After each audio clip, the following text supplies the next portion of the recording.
अस्सलाम वालेकुम वरहमतुल्लाहि वबरकातुहू। मैरिज काउंसलिंग की जो सीरीज़ है उसके प्रोग्राम के साथ हाजिर हैं। बहुत अहम बात हमने करनी है इस सिलसिले में।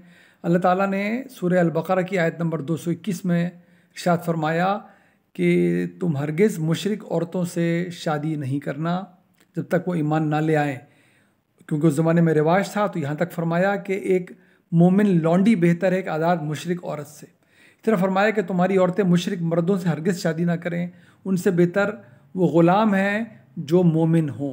क्यों कि मुशरिक तो तुम्हें आग की तरफ ही दावत देंगे।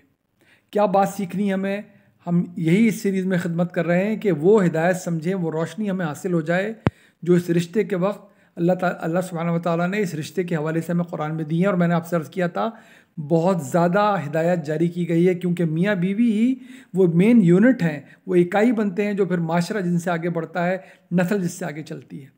या ये बात भी मैं आपको बता दूं कि जितने बाकी हम चीज़ें देखते हैं रिश्ते के वक्त, वो हमें देखनी चाहिए। उनमें कोई हर्ज नहीं है कि हमारी जहनी मुताबिकत हो सकती है कि नहीं, माशी लिहाज से दोनों ख़ानदान कैसे हैं, माशरती लिहाज से दोनों ख़ानदान कैसे हैं, आपस में कंपैटिबिलिटी इन मियाँ बीवी की हो सकेगी नहीं, ये ख़ानदान आगे एक दूसरे के साथ चल सकेंगे नहीं, ये सब देखें। लेकिन इस बुनियाद को नज़रअंदाज ना करें कि दीन भी मौजूद है कि नहीं, ईमान का भी इदराक मौजूद है कि नहीं, ये इल्म भी मौजूद है कि नहीं कि आखिरत आनी है।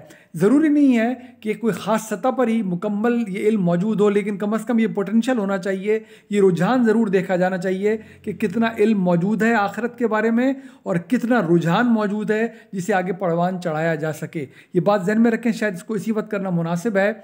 ये सवाल बहुत अहम है कि बच्चों की परवरिश, बच्चों की तरबियत, बच्चों की तालीम किस उम्र से शुरू होनी चाहिए। देखिए, ये नस्ल अल्लाह ताला ने पिछली हिस्से में बात की थी। निकाह का मकसद है अल्लाह की स्कीम में अपना हिस्सा डालना। अल्लाह ने ये दुनिया चलानी है, इंसान की नस्ल के ज़रिए पै दर पै नस्ल आएगी। ये पाकीज़ा तरीके से सारा अमल होगा, निकाह के ज़रिए अमल होगा। निकाह के अलावा जब ये काम होता है तो वो जानवरों की सतह पर काम होता है। दीन तो है ही पाकीज़गी का नाम। लिहाजा सवाल उठता है कि जब ये मकसद है इस निकाह का और इससे नस्ल आगे चलनी है, उस नस्ल को भी आखिरत के बारे में हमें बताना है, तो किस उम्र से शुरू किया जाएगा। मैं आपकी खिदमत में अर्ज़ करूँ, ये सिलसिला शादी के वक्त शुरू होता है बच्चों की परवरिश का। ये परवरिश माँ बाप ने करनी है, तो अब शादी के वक्त ये ज़रूर बुनियाद बनाएं कि जो होने वाली माँ है, जो होने वाला बाप है, वो ईमान रखता भी है कि नहीं, क्या इल्म है उसके पास आखिरत का, क्योंकि इन्हीं दोनों ने आगे बढ़कर उन बच्चों की तरबियत करनी है। तो ये वो मौका और ये वो वक्त होता है कि बच्चों की तरबियत के बारे में सोचा जाए, जबकि अभी उनकी पैदाइश भी नहीं हुई। अल्लाह से दुआ मांगी जाए साले औलाद की, और इसके लिए पहले अपने आप को तैयार किया जाए और बाद में फिर भरपूर हिस्सा डाला जाए इस नस्ल की परवरिश का, इसकी तरबियत का। अपनी दुआ में याद रखिए। अस्सलाम वालेकुम वरहमतुल्लाहि वबरकातुहू।